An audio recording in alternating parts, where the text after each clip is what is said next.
Hi guys, Kaiser here, and welcome back to Age of Empires 2. Today, we find ourselves playing on Enclosed, and we are playing as the Dravidians. Now, the Dravidians are a relatively new civilization. They came to the game with the Dynasties of India expansion pack, and historically, they've had some ups and downs in the meta. They're a very unique civilization, and that's meant that some people have had a hard time playing with them, and even some pros have considered the Dravidians one of the weaker civilizations in the game. Well, that all may have changed with the most recent patch, which has updated and buffed the Dravidians in some really exciting ways. Let's go ahead and talk about that before we get into the match here. First off, with this most recent patch, a brand new technology has been released for the game called Gambesons. Gambesons is a Castle Age technology that gives your swordsman line an additional pierce armor. And here's the thing. Not only do the Dravidians have a very strong infantry line, so that technology helps them, right? But also, the Dravidians get barracks technologies 50% cheaper. So that means that you're actually not just able to pick up Gambesons, you're able to pick it up at a discount. So that synergizes very well with Dravidian strategy. On top of that, oh, here we go. Wait a minute. This is a pretty cool thing. On Enclosed here, because the elephants, the boar, are so close to the town center, you can just weaken them from a distance and really lure in the boar without taking any boar damage, which is pretty cool. So these elephants will go down pretty fast. One shot, boom. You gotta love it. Anyway, the Dravidians, not only do they get Gambesons, and not only do they get Gambesons cheaper than other civilizations do, but they have been given a very exciting siege unit bonus. The Dravidians' siege units now cost 33% less wood. And that is huge. If you're trying to make some sort of early Castle Age play work, where you're trying to put pressure on your opponent using siege, the wood cost is one of the most prohibitive, expensive aspects of getting that to work. Because in the early game, you're putting wood in a bunch of places. You're trying to build more buildings. You're trying to get out, trash units like pikemen or skirmishers, and wood is a precious resource. Now, if this is a post-imperial situation, maybe not. But in the early Castle Age, yeah, wood matters. And so those wood discounts are huge for getting a Dravidian siege ball going, right? So now as the Dravidians, you've got stronger infantry than ever, and a really nice opportunity to mass up siege, to get early siege units out faster. It's a nice combination. With that in mind, let's go ahead and talk about our map a little bit. We have, again, myself as the Dravidians, and in the red, Varma playing as the Franks. Now, if you've played Age of Empires 2 at all, I dare say, certainly, if you've played Age of Empires 2 multiplayer at all, and you see the Franks, you know what's likely coming. You know that Frank player has cavalry on the mind. And about 90% of the time, a Frank player is going to go cavalry. And the other 10% of the time, the Frank player is purposefully not going cavalry because they know that you expect cavalry. I remember a Frank player one time really surprising me with an archer play and totally destroyed me just because you never expect that from the Franks, and for good reason. Frank players have very strong cavalry, whether we're talking about scout units or knights. They get extra HP on their cav units, and they've got a really good food economy as well. And that combination means that you're able to either scout rush, or you're able to rush up to the Castle Age and get out some kind of knight push very, very effectively as the Franks. Fortunately for me, again, I'm Dravidians, I've got good infantry units. And not only do I have a good militia line, a good swordsman's line, I also have some really good, spearmen, pikemen as well. One other buff to infantry play is that the pikeman upgrade has been made cheaper for the game. And for the Dravidians, it is even cheaper on top of that. So, for me, as soon as I saw that I was up against the Franks, as we're going to see in a little bit here, my first thought was, let's get some spearmen up, because you can never go wrong with building spearmen against the Franks. Even if scout play, knight play, that's not their first choice, inevitably Cav is going to come into play, so it's hard to go wrong building a couple of spears against the Franks. It's kind of like if you're going up against the Ethiopians or the Britons. Build some skirms. It can't hurt you. Eventually, you're going to need those skirms if you're playing against the Britons. So, right now, I am really relishing all of the food on this map. I'm luring in a couple of deer. Again, like I mentioned in my last video, I'm trying to practice getting better at luring in deer and bringing that into my build. Obviously, I've got both of my elephants, which I was actually able to grab early because they spawn right next to the town center. And this is another cool thing. Again, I'm worried about a scout rush. I don't want to die to some sort of early scout pressure, so I am throwing up a small wall here that will just protect this initial base and my wood lines. The food, if you want additional food, that's really out here, so not able to protect it with this wall, but I built some small walls just to make sure that these vills stay safe in the event of a scout rush. Varma has a couple more vills than I do, but is taking up to the next age a little bit slower. So I'll hit the feudal age first, and remember, I get 200 additional wood as soon as I hit the next age. So I've already got 400 wood in the bank. That's because normally I run out of wood. So I'm trying to get a lot of vills on wood and make sure that I'm picking up wood. I'm going to get additional wood right now. Now I've got 700 wood in the bank. So we're going to be able to make some transitions into a really strong economy very effectively.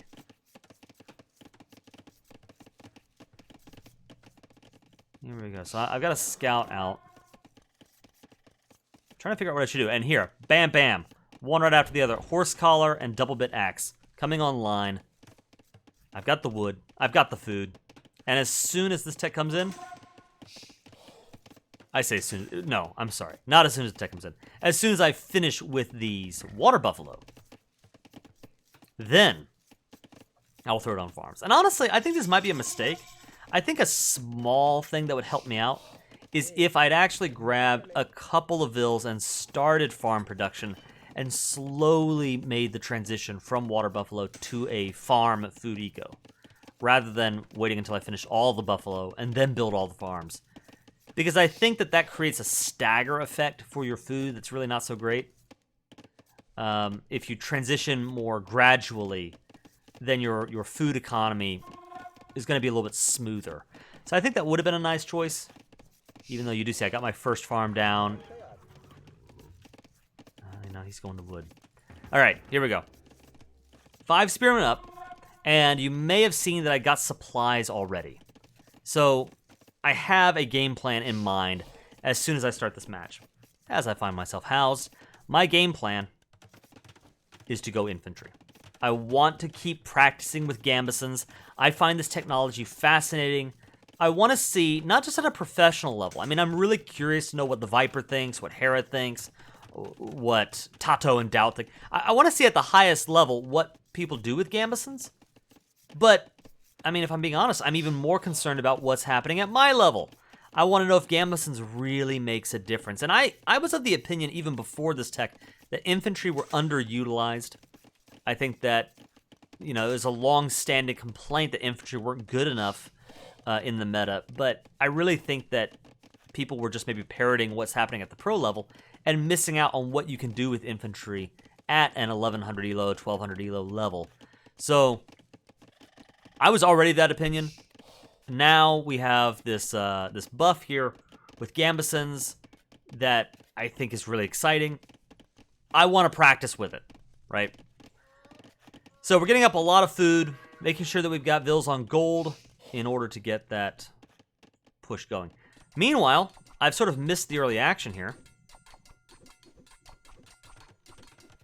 Spearman.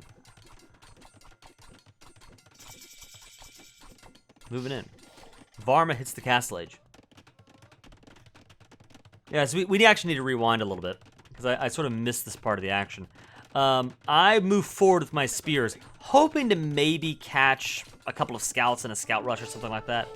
Well, that doesn't happen, but I do pick up 3 kills. 3 Vil kills.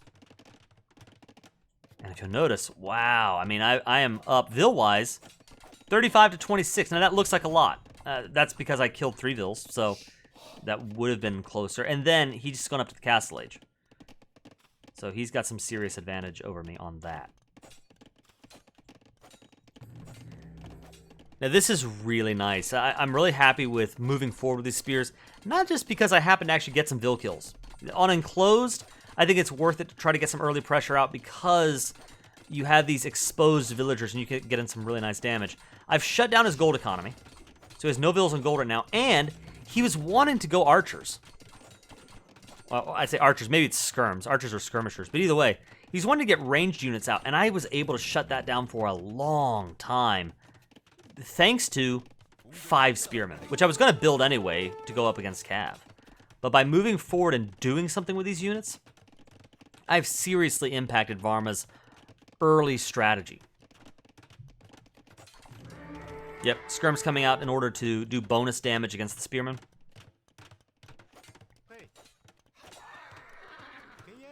And again, I'm just trying to be annoying. I'm just trying to shut this down and be as distracting as I can. Seems to not be working half bad. I do also get vision on the 3 town centers. So that gives me some insight into what Varma's game plan is.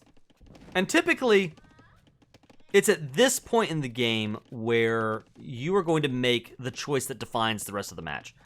Are you going to go 3 town centers or even more and boom up your economy, hope you survive until that eco starts paying for itself and then some, and then you can field a massive army and overwhelm your opponent in the late game? Or do you try to put the pressure on in the feudal age? I said the feudal age. In the feudal age, in the early castle age, instead of building those town centers and then putting all that food into the Vil production, you can stay on 1 TC and instead put that food into an early military and maybe cripple your opponent, possibly even win the game right there in the early castle age. And that's kind of my hope and my game plan. I'm going to stay on 1 TC for a little while. I've got up a barracks. I'm producing more spearmen and more skirmishers. I saw he's going double archery range. That's got me worried. Is he going to go, archers? And if he goes archers, even with Gambesons, if he's playing correctly, if he plays with the correct amount of micro, archers will beat infantry. I do not consider infantry, even with this new tech, some sort of anti-archer unit. You can, if you're clever, you can micro in such a way that you get infantry onto those archers and you can get kills that way. You can out-mass your opponent. But, archers are still supposed to beat infantry. So, I've instead decided to open up with an all-trash composition. This is not something I typically do, but I really like this choice. Because I know he's got to be going either knights or archers. And if I go spearmen and skirms, and then I use this brand new Siege Workshop bonus with the Dravidians. If I go for Mangonel, which costs 33% less wood, I've got a really good, I've got a really strong siege push here that is well defended by my trash units. I'm really proud of this move, actually, because this is not something I typically do, and I really think it's going to go well. I'm talking as if I'm playing, right here in the here and now. I really feel like I'm in a good spot. There's a lot of potential to this play. And meanwhile, I'm picking up longswordsmen, I'm picking up squires. I want to, if I don't end the game right here, I still have the swordsmen in my back pocket. I would love to take advantage of that. But I recognize that's not the right play right now. Varma is up 9 villagers currently, but I've got 26 military on the field to his 6. Oh, look at that. That would have been such a good castle. And actually, I remember when I saw this, I saw the Vils moving forward, and I thought to myself, oh, he must be trying to castle drop me. Good thing I've got these units up. Well, all right, he wasn't trying to castle drop. He was trying to defensively, drop a castle on his own base. Nevertheless. All right, military goes down. We have 1 unit on the field for Varma. It's a knight. That knight will do damage to my skirmishers if the pikemen weren't there, but they are. And he goes down. The military pressure is on. And meanwhile, Look right here. 11 long swordsmen in the queue. So I already know I don't want to stay on these trash units, but the trash units are perfect for preserving the shock factor of what I've got on the field right now. This castle is absolutely wrecking my trash units. All right, we still have 3 skirms, 9 pikemen. And the thing that I really like about this choice, as I lose more pikemen to the castle, the thing that I really like about this choice is that by opening up with so many skirmishers, I think I've pushed my opponent off of crossbows. I don't think the Frank player ever went crossbows, but I was worried about that possibility. And I think by going so heavily into skirms, I've scared him off of that. Remember too, by the way, Dravidian skirmishers fire faster. So if it's a skirmisher versus skirmisher fight, I should win that.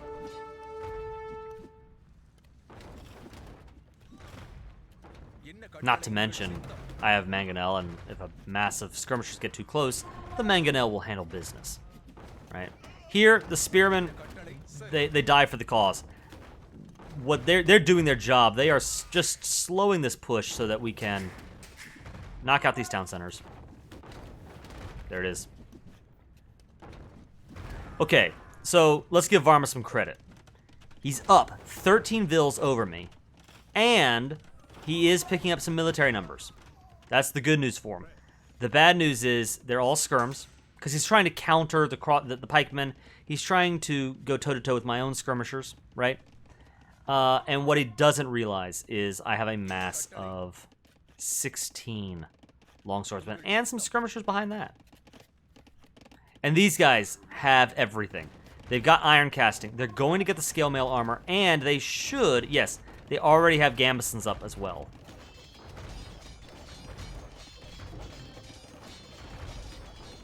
So unlike my Slav game, here, my infantry are, for the Castle Age, fully upgraded.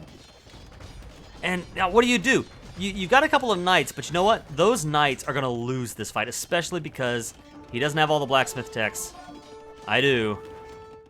The cost efficiency, I win this 6 ways to Sunday. The only thing I'm concerned about is the castle. I mean, if these longswordsmen are allowed to get onto the skirms, they will absolutely wipe the floor with them. Here we go. Another town center going down.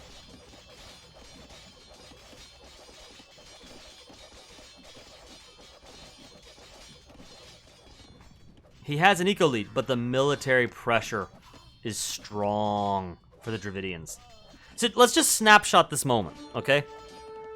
This is Dravidian power, and I think this makes the Dravidians a really fun, early Castle Age pressure kind of civilization. And if you've been a fan of Iron Kaiser gaming for a while now, you know that this is my favorite way to play AoE 2. I love getting up to the Castle Age and then doing some kind of knockout punch or some really devastating blow in the early Castle Age. I think the Dravidians are a really good choice for doing that. This Siege Workshop bonus is amazing. It's fantastic. It lets you get out siege pressure so fast. The infantry bonuses are nice, especially with this new buffed and upgraded longswordsman, right? The skirmishers are a really nice bonus. If you're up against a player and you're afraid they're going to go, well, anything. If they go crossbows, if they go skirmishers of their own, or if they go pikemen, right? Then your skirmishers are just that much better. The wood bonus is amazing. I think the Dravidians are a really strong choice nowadays. I'm trying to find this town center. I don't see it. He's still, even at this point, again, I want to give Armor credit. I've killed 16 vills. He still has a vill lead. And that's got to mean something. At this point, he's earning precious time because I have no idea where this guy is. Unfortunately for him, he throws a castle down. I've got a couple units to see it.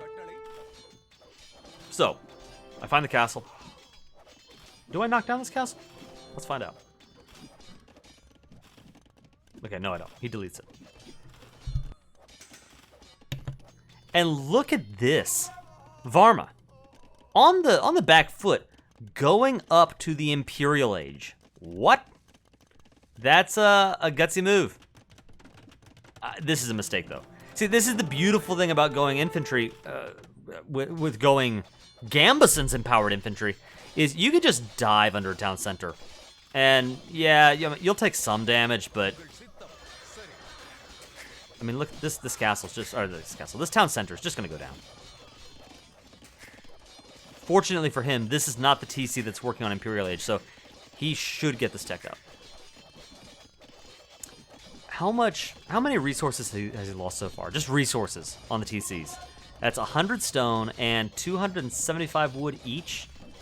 3 TCs down. Let me see, it was 1, 2, 3, and 4. The starting TC plus 3. So if it's 3 TCs he paid for, that's 300 stone and something like 600 plus 225, like 800 plus wood. And that's just the town centers, not to mention the villas he's lost. I love this kind of playstyle. I have the momentum. I do recognize it's at this point though. I do realize, even if you're going to go for a one town center push, you sort of have to recognize that at some point, if you're not careful, if you just stay on one town center the whole game, you're still going to fall behind and lose the win that you had. So here. Oh, look at this. They walk up, and I just happen to have Vills right there. Or, Vills. I happen to have longswords right there, so... This is just an annoying game for Varma. Meanwhile, for me, what's annoying is this castle. I cannot go in and deliver a death blow so long as this castle is standing. And I don't know if he has... he actually does not have murder holes. But I don't... I'm kind of worried about putting my infantry under the castle because that would be a pretty easy pickup, I think, for the Frank player. And I don't want to lose a bunch of infantry to a castle. They may have pierce armor, but even so, nah, I don't want to risk that. So instead what I do, I'm getting out armored elephants. Now, armored elephants are one of my favorite additions to the game from the Dynasties of India. I like them way more than battering rams. They move faster, they are more flexible. I don't know if they do more damage, but it feels like armored elephants do more damage than battering rams. I have way more success with armored elephants than I do with battering rams. The one thing that is a shame, though, armored elephants cost food and gold. Ergo, they do not benefit from this recent bonus of the extra, wood discount on siege units. Right? 33% off of 0 is 0. So, I'm going to lose a couple infantry here. Down to 7 infantry. But I'm hoping... And look at this. Look at him. He's trying to make something happen to the elephant, but I have enough infantry here covering that we don't have to worry about that. You know, something else that I've done recently that I think has really improved my game. I'm taking some time to learn it, but I switched my town center hotkey. It used to be cycle through town centers.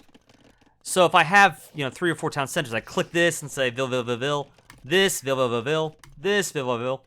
Well, now I've switched that to where I just select all town centers, and I gotta say I think it's really improved my late game ability to mass up villagers. It's so much easier to just look up at the scoreboard and say, hey, wow, you know what? I need more gold.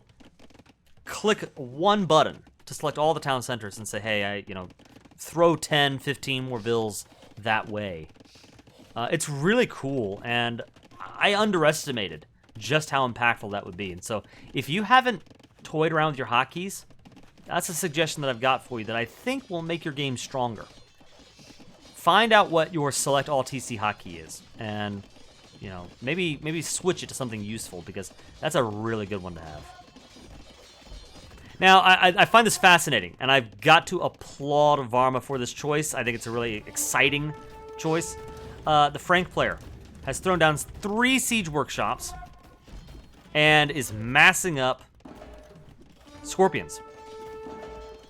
Now, the thing to be aware of is that scorpions do pierce damage. So the good news for me is that extra pierce armor is going to help against the scorpions. The bad news is scorpions, especially en masse, are very good at wiping out masses of units, which is what infantry are all about. So even as I've teched so heavily into trash units and in fact, nearly everything I've done is mass. Skirmishers, pikemen, champion, this is all about mass. Well, Varma has found an excellent anti-mass unit in the Scorpion. Not considered one of the Franks' greatest strengths, but sometimes you've got to play to something other than your strengths in order to win the game. And I think Varma's got the right idea here. Go heavy into Scorpions. It's actually picked up heavy Scorpion in order to win the game. In order to push back against my strategy. That's really good. Now the bad news for him, well, let's not say that quite yet. Let's not say that there's bad news quite yet. Because right now I've built up 5 armored elephants. I had a lot of food, I had a lot of gold, and instead of, well, now I'm in the Imperial Age. But at the time I was thinking, you know, I'd rather put these resources into my military. So I got up a lot of siege, a lot of infantry. I was going to just push for the win, but I realized I can't do that with the Scorpions. So I need a game plan. Step 1, build a defensive castle. I do not want him pushing and doing damage to me. I am very comfortable being the one doing damage to Varma. Castle up. And notice, by the way, I've built a second archer range, a second barracks, in order to mass up units more effectively. Now, I have 2,500 wood, so if I were doing better, I should take a couple of villas here and throw down 3 or 4 more barracks, 3 or 4 more, you know, archer ranges, in order to really be able to mass up units quickly. Here we go, though.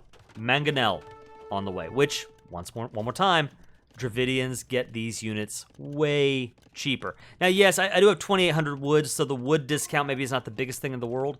But even just having that bonus, I think, points me in the right direction to where I realize this is the right choice for dealing with so many Scorpions. Just get out some mangoes.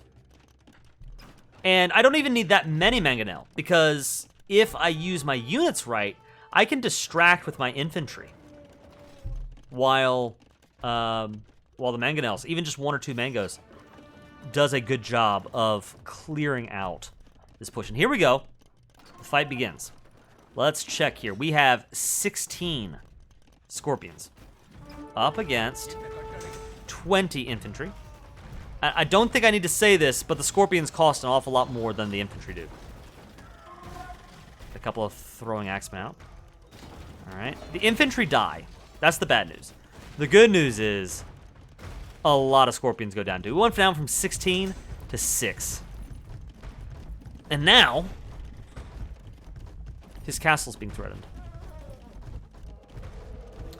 Unfortunately for me, I don't think these armored elephants, even though I have 5 of them, they don't have what it takes to withstand the assault of, what is that? Still, it's 7 heavy Scorpions and Charles the throwing axeman. Just not happening. They're gonna go down. Yeah, and here come the vills. I did what I could. I guess that uses up some of the stone, so Mejor Canada, but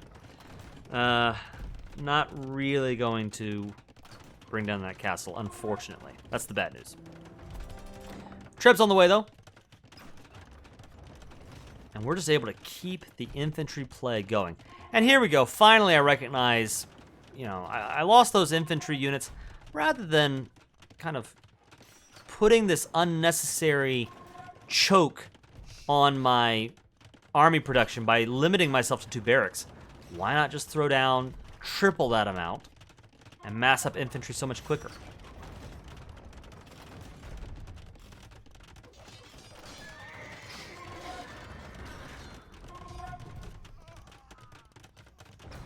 Yeah, so I'm not really expecting these trebs to actually knock out the enemy treb. This is more just delay, right? Yeah, this is great. I want to note, meanwhile, so we've kind of kept the camera down here where all the action is, because that's what the fun is, right? But what's really winning me the game is back at home, 3 town centers, put it in the work, and I own all of this on the map. So right now I'm collecting berries. I've got food going. 50 minutes into the game, we're collecting berries. So we're getting food across the map, and all of this gold, all of this stone. We're really doing a good job of spreading out across the map. Well, Varma, I think thanks in part to some of this early pressure, is really limited in how many resources he's taking advantage of.